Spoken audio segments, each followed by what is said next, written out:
Hey everybody, John Link. So I have questions from clients occasionally on their rate of return, the projected rate of return that I use in calculating are you going to have enough money to retire on versus the rate of return of the S&P 500. So the rate of return of the S&P 500, that is typically the benchmark that is used and frankly that we use to monitor the results of our strategies for their effectiveness relative to the market, the S&P meaning the market. So, but what's the difference between the S&P average and how we stack up against that and a targeted rate of return as stated in your strategy language inside your investment advisory contract? All right, so let's say that we have a strategy that targets 6 to 8%. So if I write a plan based on 6, 7% rate of return over time and it works, then that's probably what I'm going to use as the projected rate of return, right? Or I'm going to pick a different strategy with a higher rate of return or something that fits with the client's goals and objectives and risk tolerance.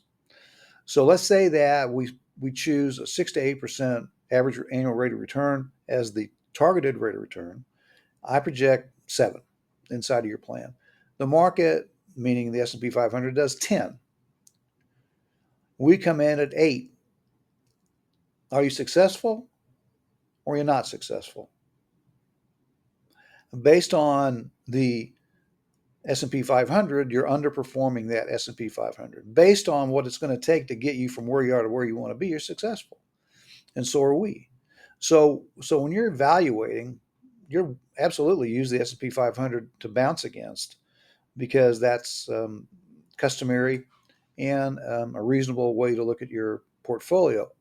But equally as reasonable is the targeted rate of return that we're using when we're investing for you, coupled with the risk associated with the market, right?